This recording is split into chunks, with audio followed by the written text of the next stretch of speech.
Hi, this is my presentation on Antony Gormley's Another Time.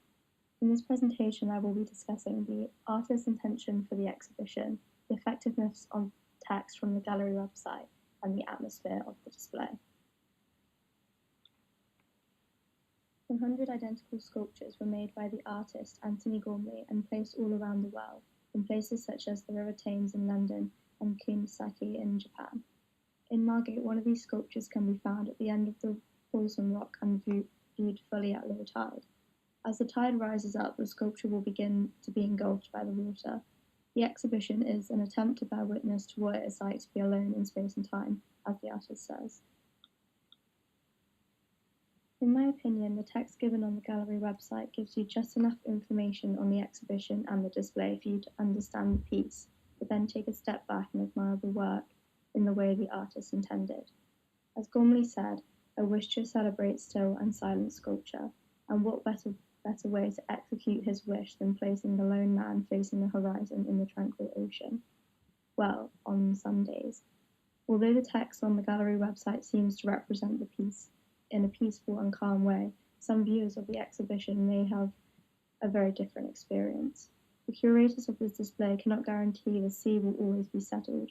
Some viewers might experience rough waves and take away a completely different experience. I can imagine watching the sculpture in the sea being violently submerged and resurfaced by strong waves could be quite a surreal and shocking experience. Gormley created the isolated forms, which were taken from 17 distinct body casting sessions that were carried out in 1995. Each of the individual pieces, weighing 650 kilograms, have been cast 5 or 6 times and shows the manner of its making. For example, traces of cling film, mould joint lines, the sections of plaster positive, and the ingots of the molten metal are all clearly visible on the rusting surface. I feel as though by having these things present and visible on the sculptures, it allows the audience to appreciate the amount of hard work put into the exhibition. This element of the display adds to the feeling of awe when first seeing this piece.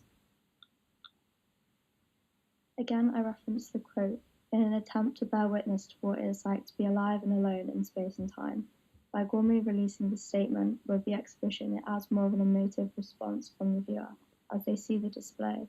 The statement from the artist has a deep perspective on the reason for the creation of these sculptures, therefore creating a perfect atmosphere for the viewer to really take in the narrative and the impact of the art.